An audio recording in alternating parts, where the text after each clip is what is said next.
வணக்கம், welcome to Lokadevi Muthusamy channel. வாட்சிங் my videos. Thank you. நாட்டுக்கோழி குழம்பு வறுவலை பார்க்கலாம் வாங்க. தேவையான அளவு சின்ன வெங்காயம், வரமிளகாய், மல்லித்தூள் நாங்கள் வீட்லேயே அரைச்சிடுது, மிளகு ஜீரகம், பட்டை சோம்பு, கசகசா ஒரு ஸ்பூனுக்கு எடுத்துக்கலாம். அது ரொம்ப குளுமையானது இல்லையா. இஞ்சி பூண்டு பேஸ்ட் எடுக்கிறதுக்காக இஞ்சியும் பூண்டையும் தொளிச்சு வச்சுருக்காங்க. இது தனியாக பேஸ்ட் அரைச்சி எடுத்துக்குவாங்க. தேவையான அளவு போட்டுக்கலாம். நாட்டுக்கோழி சுத்தம் பண்ணி வச்சுருக்காங்க, நம்ம வீட்டில் வளர்த்தது. கடையிலேயே சுத்தம் பண்ணி எடுத்துகிட்டு வந்துட்டோம். அடுத்தது வெங்காயத்தை அடுப்பில் வச்சு ஒரு அரை டம்ளர் தண்ணி ஊற்றி மஸ்ட்டு வேக வச்சுக்குவாங்க. அப்போ தான் அந்த மசாலா டேஸ்ட்டு கொடுக்குன்னு தண்ணி ஊற்றி நல்லா வேக வச்சுட்டு அந்த தண்ணி வற்றின பிற்பாடு தான் தேவையான அளவு எண்ணெய் ஊற்றி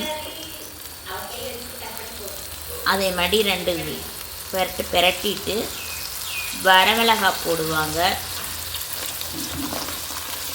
வரமிளகாயும் கருவேப்பிலையும் போட்டு கொஞ்சம் நல்லா ஃப்ரை பண்ணின பிற்பாடு தான் இந்த மசாலா பொருட்களையெல்லாம் நம்ம போடுவோம். ஜீரகம், மிளகு எடுத்து வச்சோம் இல்லையா, அதை போட்டு நல்லா கொஞ்சம் ஃப்ரை பண்ணிக்கணும். மிளகு கொஞ்சம் நாட்டுக்கோழி குழம்புக்கு கொஞ்சம் டேஸ்ட்டு கொடுக்கும். மிளகு, ஜீரகம், பட்டை சோம்பு எடுத்து வச்சுருந்தோம்ல அது, கசகசா எல்லாத்தையும் போட்டு நல்லா ஃப்ரை பண்ணிவிட்டு கடைசியாக தான் நல்லா மல்லித்தூளை போட்டு அதையே ஒரு 4 பிரட்டி கசகசா போடுறாங்க. கடைசியாக மல்லித்தூளும் மஞ்சத்தூளும் போட்டு 4 பிரட்டி.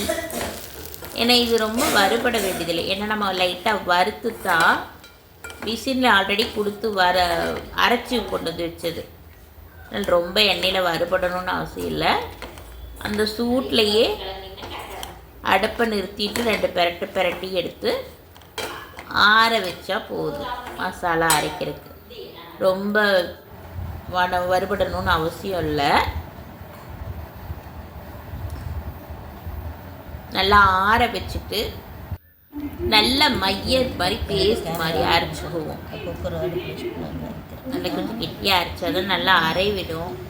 ஏன்னா கசகசாலாம் இருக்கு இல்லையா, அது நல்லா அரைவிடும். அதுக்கப்புறம் குக்கரை அடுப்பில் வச்சு தேவையான அளவு நல்லெண்ணெய் ஊற்றி, நல்லெண்ணெய் தான் நாட்டுக்கோழிக்கு சூப்பராக இருக்கும். மிதமான தீயில தான் வைக்கணும். ரொம்ப ஹை ஃப்ளேமில் வச்சிங்கன்னா நல்லெண்ணெய் கசத்தீரும். கடுகு, கருவேப்பிலை போட்டு நல்லா பொரிய வச்சுட்டு இஞ்சி பூண்டு பேஸ்ட் போடுறாங்க. தேவையான அளவாக போட்டுக்குங்க. ஏன்னா இஞ்சி பூண்டு பேஸ்ட் அதிகமாக இருந்தாலும் லைட்டான கசப்பு தன்மை வந்துடும். ஆயில் நல்லா திரியிட்டுன்னு அதுக்கப்புறம் தான் சிக்கன் மசாலா போடுறாங்க. ஸோ லைட்டாக அந்த ஃப்ளேவருக்காக போடுவாங்க. அதையும் எண்ணெய்லேயே போட்டு நல்லா ஃப்ரை பண்ணிட்டுன்னு அதுக்கப்புறம் மஞ்சத்தூள் போடுறாங்க. அதுக்குள்ளே கொஞ்சம் லைட்டாக போட்டிருப்பாங்க மிளகுக்கு கலர் வரக்காக. இதுக்குள்ளேயும் கொஞ்சம் லைட்டாக போடுறாங்க. சுத்தம் பண்ணி வச்சுருந்து சிக்கனை போட்டு நல்லா ஃப்ரை பண்ணுறாங்க. அது நல்லா உருண்டு வரட்டுன்னு தேவையான அளவு கல்லுப்பு போடுறாங்க. இந்த டைமில் தான் உப்பு போட்டு நல்லா உருளை வரட்டுன்னு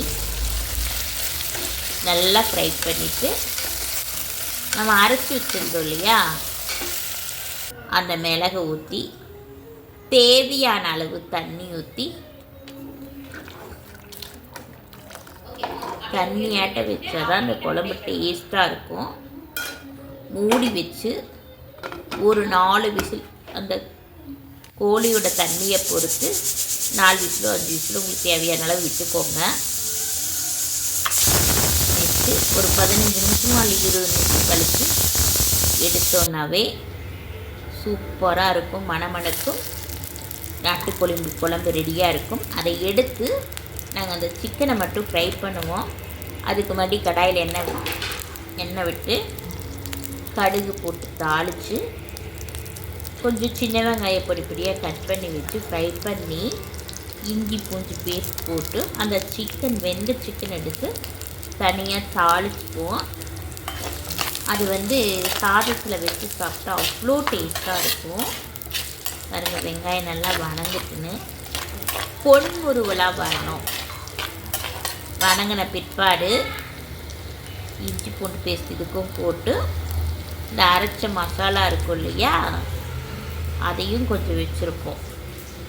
இந்த குழம்பு தனியாக மண் சட்டியில் வடிச்சிட்டு அந்த சிக்கனை மட்டும் போட்டு நல்லா ஃப்ரை பண்ணுவோம். மண் சட்டியில் வடிச்சிட்ருக்காங்க அத்தை. வடிச்சிட்டு நல்லா வணங்கின பிற்பாடு இதுக்கும் கொஞ்சம் லைட்டாக சிக்கன் மசாலா போட்டு அந்த மடியும் அந்த சிக்கனை போட்டு மடி கொஞ்சம் கொதிக்க விட்டோம்னா டேஸ்டியான சிக்கன் வறுவலும்